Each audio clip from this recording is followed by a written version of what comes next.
Follow along and come with me to my first ever trip to Japan. This adventure will be leading me from Tokyo to Kyoto and all the way back to Tokyo, leading all the way to Star Wars Celebration. But first, let's go back to the beginning. The flight was like 13 to 14 hours and I didn't sleep, I don't think once.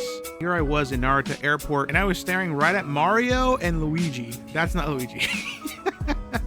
Toad. Once I had figured out how I was going to get connectivity with the pocket Wi-Fi and I figured out my route, I had some money exchange, it was time to hit the station. The original plan was to land in Narita around 4, maybe 3-ish, and then I would have the rest of the day to explore because my actual full day would be the next day, but because of issues with the plane and this and that and whatever else, I didn't end up leaving Narita until about 8 and getting into Tokyo proper around 8:30 or so, maybe closer to 9.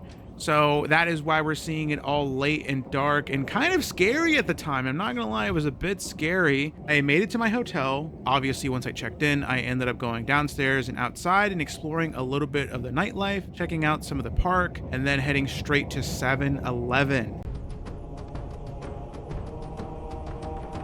Now, the plan was to wake up really early and just go and do stuff. I wanted to make the most of the day. Turned out that was the best thing I could have ever done. What an amazing and just peaceful just vibe the morning in Japan is. I ended up walking to a Family Mart. This is my first time going into a Family Mart. The night prior was 7-Eleven. I ended up getting some snacks because I was going to be out and about. The agenda for the day is to go straight to Sensoji Temple. Yes, Sensoji Temple. Obviously, all of the stuff that I'm seeing for the first time. I'm just in awe.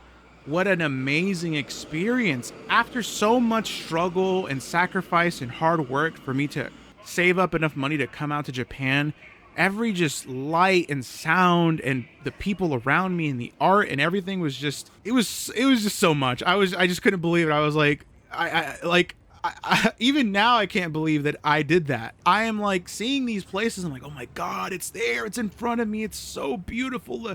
The entrances and the giant like gates and the lanterns, and it's all just so amazing. And I was so fortunate, like I said, to go as early as I did.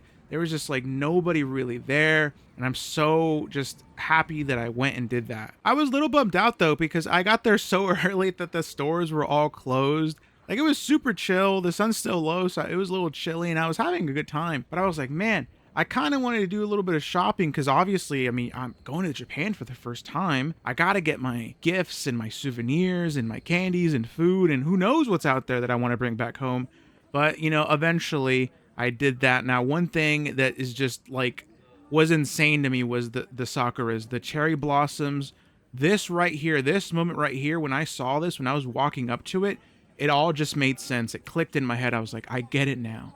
I understand why people come here during this season. Looking at the pagoda and the just majesty of it all with the flowers and the wind and making everything, I understood it 100%. I was like, okay, no, I get it. I totally get it now.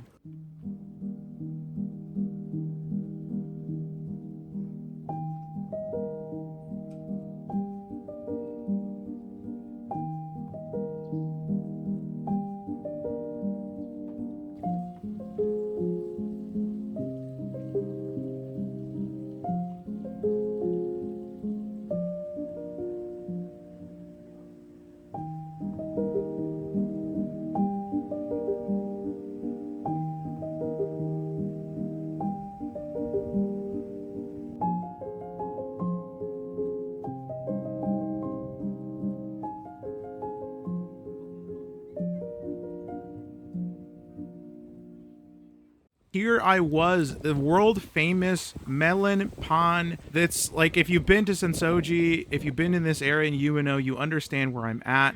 Just directly over to the right past these pinwheels is like this world famous spot where a lot of like celebrities, idols, and just people come and have this bread. I had seen this prior when I was coming up to the trip. Obviously my algorithm online was showing me a lot of stuff about Japan, and I remember seeing this, and then when I saw it out of the corner of my eye, I was like, whoa. And I mean, you can't ignore the smell of the melopon. My God. And yeah, it was delicious. It was so good. I sat down and I was just enjoying it. I had some water and I was like, I can't believe how good this is. Now is when I noticed how real it gets here. There was so many people, and if you look at the bottom left, you can see the wrapper of the bread that I still had in my hand. I was trying to make it last. I didn't want to finish it all, but eventually I had to. And then I ended up seeing this theme park that I saw online. Apparently it was currently themed as My Hero Academia. I was hoping to come back and check it out, but unfortunately I never did, which sucks. What I did end up going and checking out was one of the things you have to do when you come to Japan. Donkey Hote Asakusa. I couldn't believe my eyes. It was like 5-7 stories tall. There was so much going on.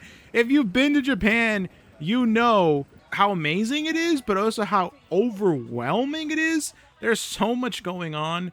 Obviously, my eyes are trained for Star Wars, so I went and found Star Wars in Don Quixote, which was fun.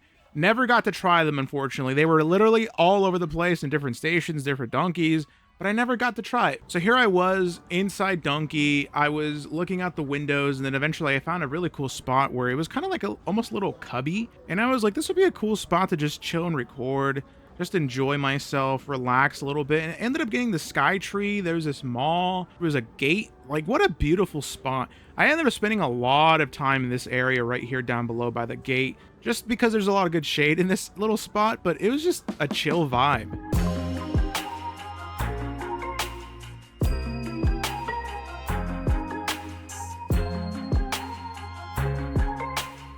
Let's fast forward a little bit. Here we are a couple hours later. After I relaxed in my hotel, I came and walked down from Ueno into Akihabara, aka the Electric City. Just like I found Star Wars over in Asakusa, I am gonna find Star Wars in Akihabara. I thought maybe in Japan I could end up with one of these or two for cheaper than I, would back home in the US. But they felt like they were still kind of expensive, so I ended up not getting one, but it was cool to see. I had a lot of fun time being here. As it got darker, the lights were just brighter and things were looking amazing. There was a lot of things that were shocks to me, a lot of things I wasn't expecting, but overall I had a lot of fun being here in the Electric City, I'm not gonna lie. Day one officially over.